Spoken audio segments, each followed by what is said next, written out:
How's it going, everyone?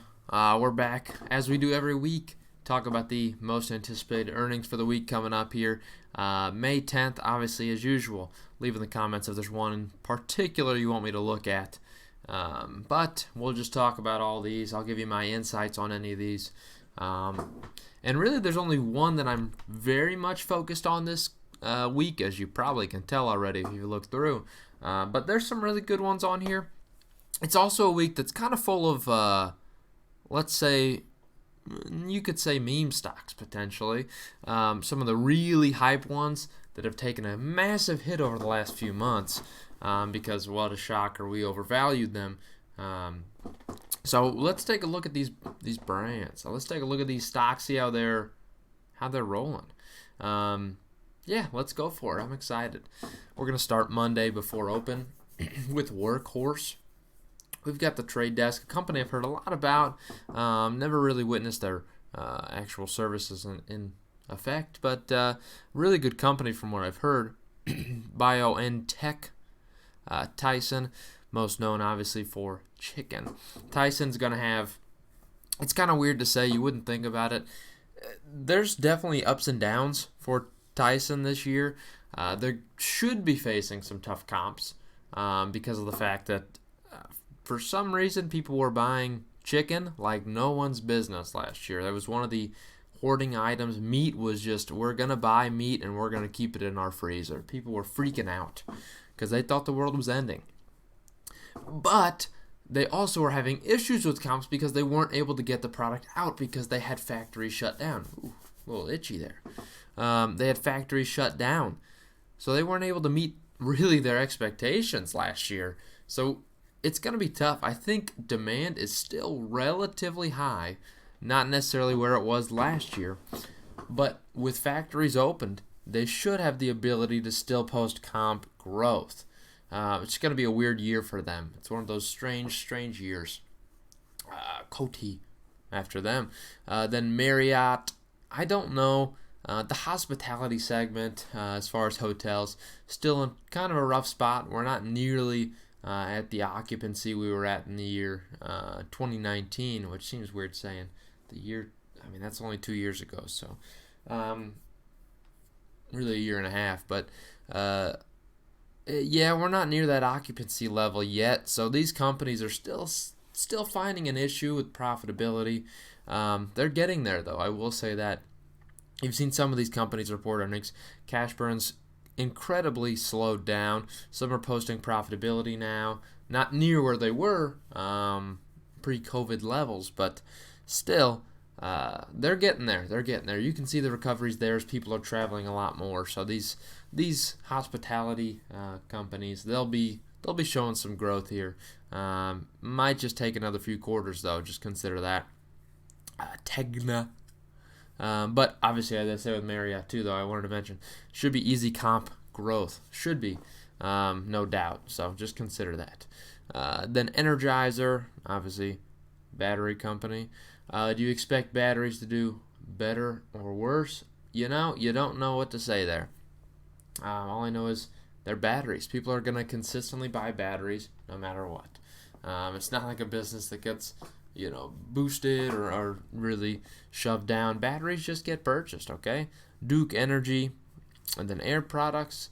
After close, we have one of the memers themselves in Virgin Galactic, a company I've talked about quite a bit. Not a company I'm a fan of because of the fact that their commercial product does not exist for another 15 years at least. Yet we're treating it as if they are a real company.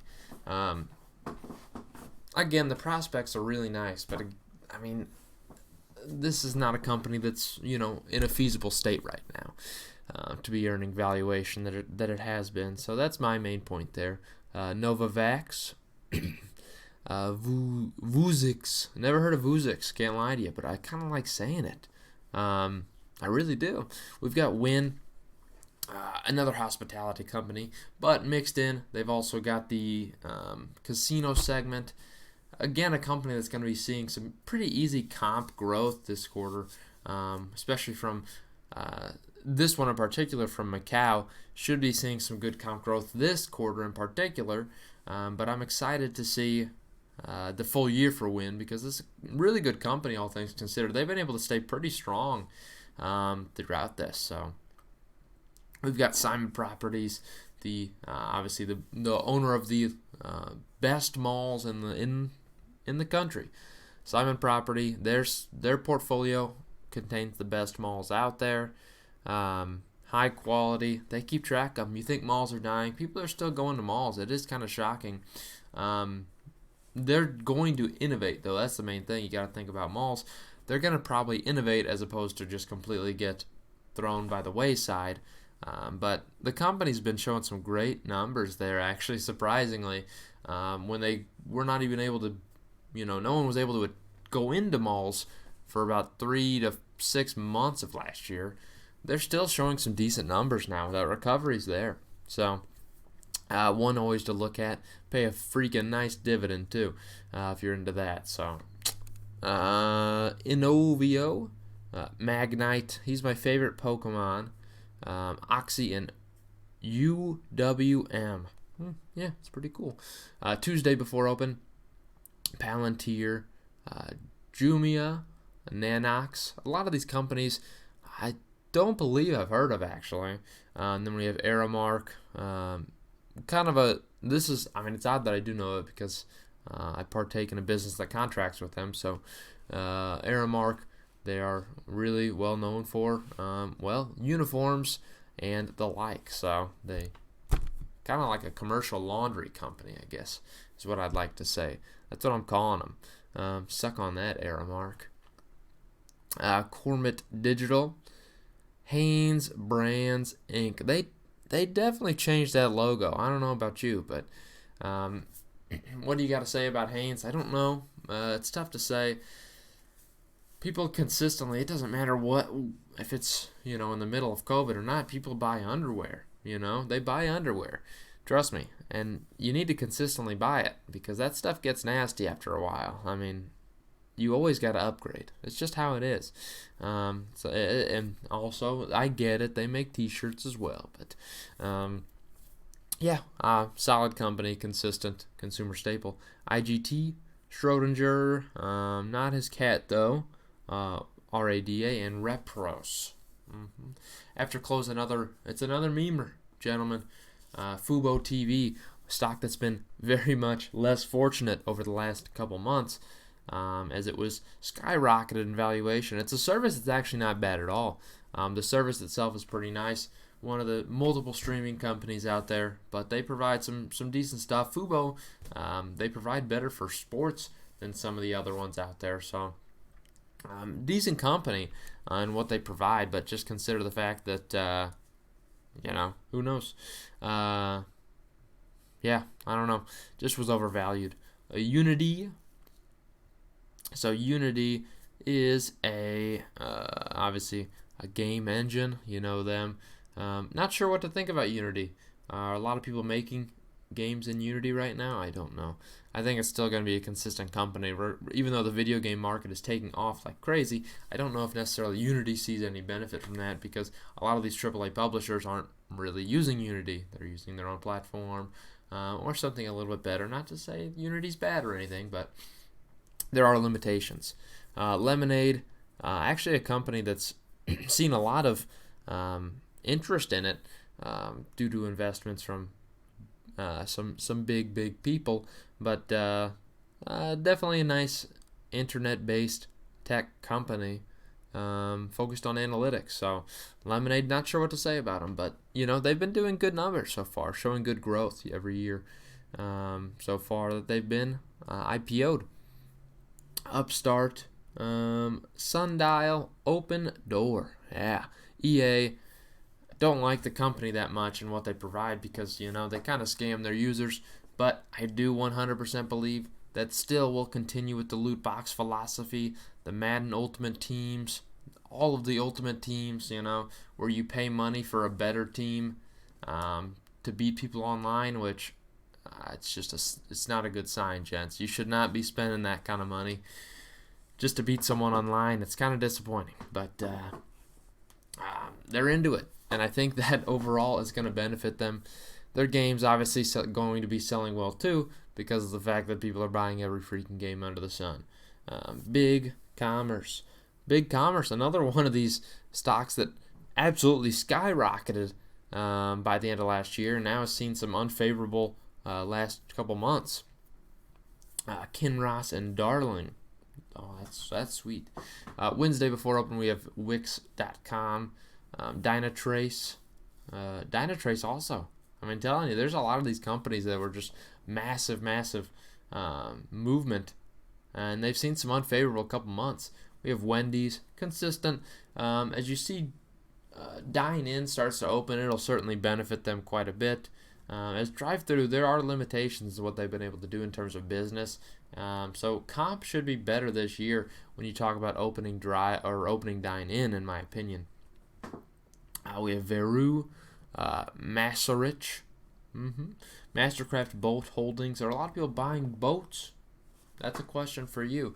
I personally have not seen any more boats than in particular that I did, years ago. So hard to say.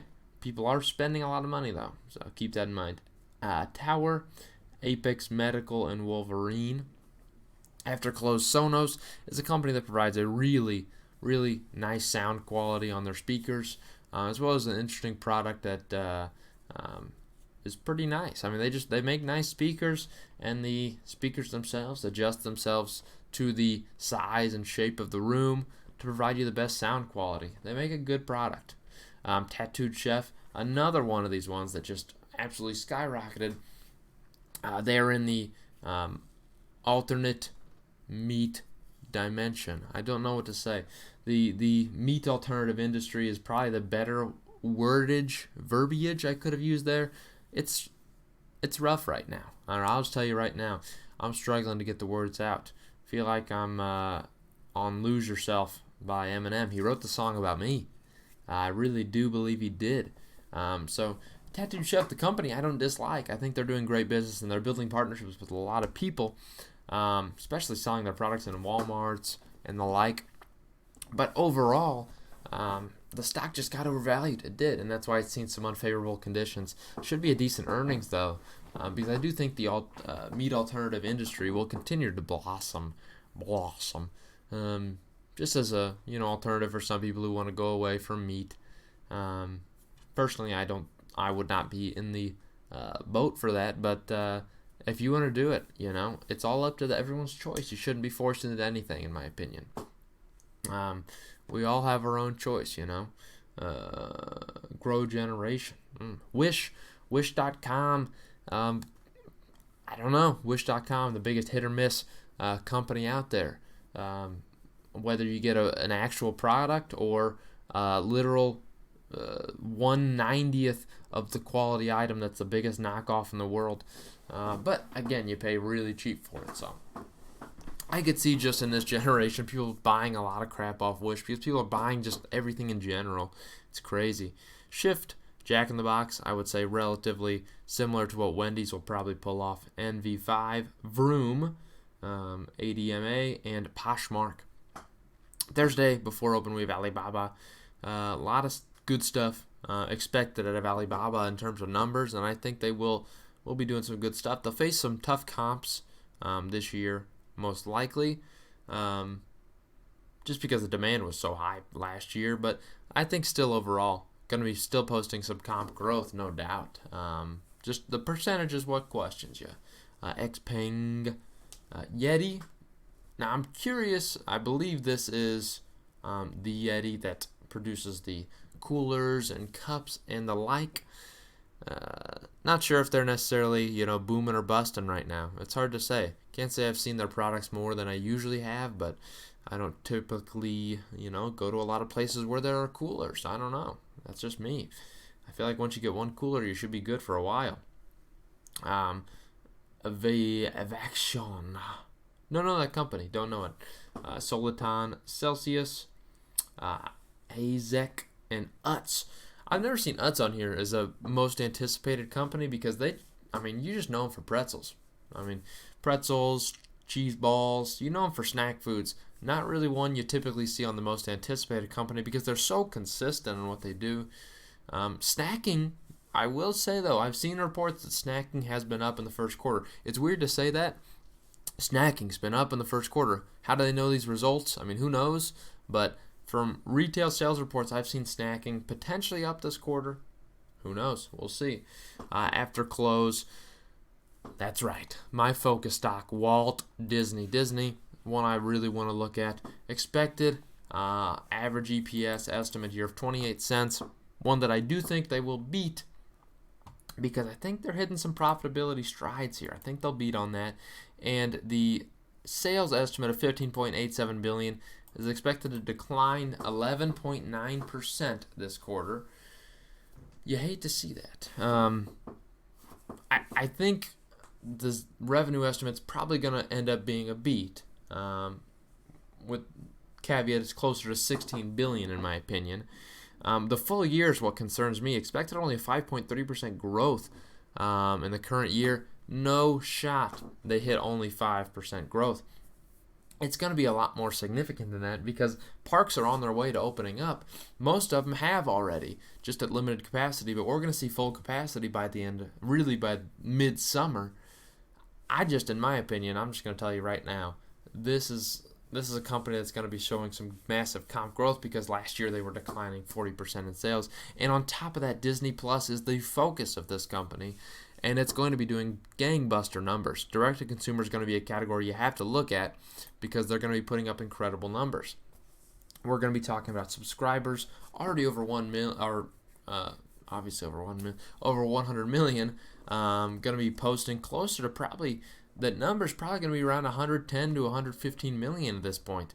I mean, this is a company doing gangbuster numbers with Disney Plus, and with original content only just flowing. That subscriber growth is going to continue to just grow at a steady rate. You're not going to see slowdown on this because they've committed to original content pretty well there's not a time in which you're not going to see original content for them. This entire year is what they've pretty well stated. So there'll be original content at all points, as well as probably just adding other series to companies like Hulu as well. They're going to be adding series as well on there. Just think about it. They've got Hulu originals, you've got Disney originals, ESPN Plus going to take more effect as sports are becoming huge again. Sports are always huge. It's just how it is. Yeah, it's crazy to see that, but expect good stuff. Airbnb, as more people start to travel, you'll see some better numbers from Airbnb. Not a company I typically like in terms of the financials, but interesting stuff there. Bionano Genomics. Don't know about the company. Aurora, they sell a little bit of the, a little bit of that stuff, which, needless to say, another industry where the stocks have been getting a little bit of a schmacking because what a shocker. We overvalued them again, as I've said a long time ago. Overvalued companies, what can I say? Farfetch. There's a lot of Pokemon here today. There's a lot of Pokemon we're talking about here today. Marrone Bio Innovations. Speaking of, though, we all are enjoying Pokemon Snap right now, right? We all have to. You had to buy it right away because it's our childhood and we want to live that again. Jivo and DoorDash. DoorDash, based off of Uber, what they posted with their Uber Eats segment, I'm expecting really good numbers out of DoorDash. Because delivery it's out of control. I think my mouse, oh my gosh, this is incredible. You can't see it because I have my mouse hidden in capture, but it perfectly aligns the D. That sounds gross. Forget that I said that, please. Rush Street and then Blink Charging following them. Blink Charging, a company I used to hold, made a lot of profit off this bad boy. But you'd like to see what they're able to post in terms of, growth. They'll obviously mention the number of units they've developed as well as what the future plan looks like. So, obviously, electric charging going to be a bigger thing in the future as we grow electric vehicle sales. So keep that in mind. But again, we're talking about years down the road still too before this is a major industry. Protilix, Biopath Health, PLX Pharma, RGC, Celsion, completely different from Celsius. Don't you get them confused. Iterum Don't know this company, but it sounds like a cryptocurrency. Limbach, you know Limbach, and Whole Earth Brands. Sounds like they make really vegan products, is my opinion. Is this guy smart or what? Informa. And then you gotta check, just because you gotta, the thing about it, opens a world of goodness. Because the thing about my brain, I gotta prove it to you. We're a global food company enabling healthier lifestyles and providing access to high quality plant-based sweeteners.